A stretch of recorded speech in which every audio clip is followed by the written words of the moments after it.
અને એ અદ્વૈતાયના પ્રકાર બે લીધા, આમ 3 લીધા ને 4 લીધા. કે પરને મારી શકું છું એવી જે સ્વપરની એકત્વ બુદ્ધિ એ અદ્વૈતાય, એ મિથ્યાત્વના અદ્વૈતાય, એ બંધનું કારણ. એક વિભાવ એકત્વ બુદ્ધિ બોલે ન હોવું, પણ વિભાવ પરિણામ છે એને અદ્વૈતાય કહેવામાં આવે છે. આવી વાતો છે. એ વિભાવ પરિણામ છે એ બંધનું કારણ છે, પણ એકત્વ બુદ્ધિની અપેક્ષાએ તેને બંધ ન પણ ગણવામાં આવે.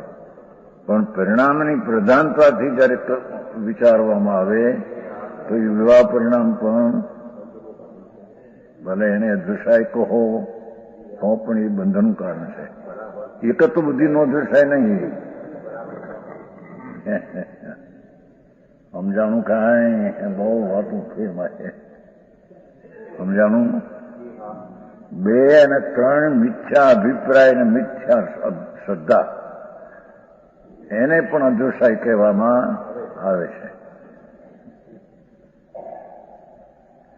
સ્વપરની એકતા બુદ્ધિનો અદ્વૈતાય અને એક સ્વપરની ફક્ત મિથ્યા બુદ્ધિ, પુણ્યમાં ધર્મ માનવો, પાપમાં મજા માનવી, એ પણ એક અદ્વૈતાય કહેવામાં, મિથ્યા અભિપ્રાય કહેવામાં. હા. અને ચોથો, આત્મામાં એકત્વ બુદ્ધિના અદ્વૈતાય એ અશુદ્ધ છે, એ બંધનું કારણ છે.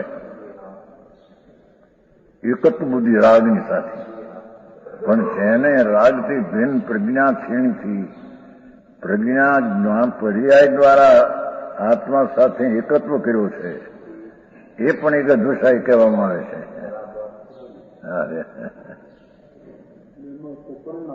પરિણામ સમજાણું કાંઈ? નિર્મળ પરિણામ, એને અદ્વૈતાય કેમ? એનું સ્વભાવ સાથે એકત્વ છે ને, એને પણ અદ્વૈતાય કહેવામાં આવે છે. એ અદ્વૈતાય મોક્ષનું કારણ છે.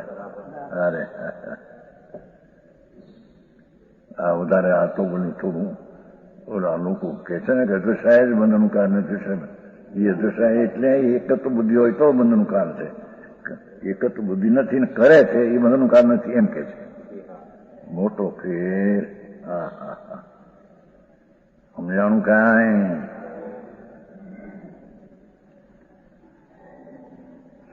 એક વાત, જે પરિણામ પર સન્મુખથી થયા છે એને એકત્વ બુદ્ધિની અપેક્ષાએ અદ્વૈતાય કહીએ. એકત્વ બુદ્ધિ ન હોય તો પણ પર અપેક્ષાએ થયા છે ભાવ, એને પણ વિભાવને બંધનનું કારણ કહીએ.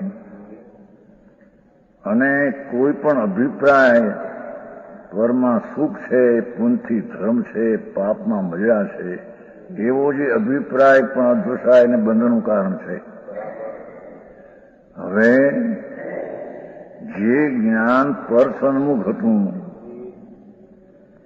એ બંધનું કારણ છે, પણ જે જ્ઞાન પ્રજ્ઞા ક્ષીણી, જેની પ્રજા પર્યાય છે તેની સાન્મુખ જોઈને જ્ઞાન કર્યું, સ્વનું જ્ઞાન કર્યું, એ અદ્વૈતાય છે. પણ એ મોક્ષના કારણરૂપ અદ્વૈતાય છે.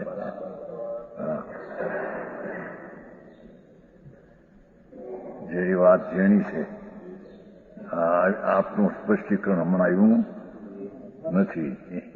આ તો ઓલામાં અદ્વૈતાય લખ્યો છે ને મારે, એટલે કીધું ભાઈ આ શું કરે છે. જ્યાં જ્યાં જે યોગ છે ત્યાં તેને સમજવું જોઈએ.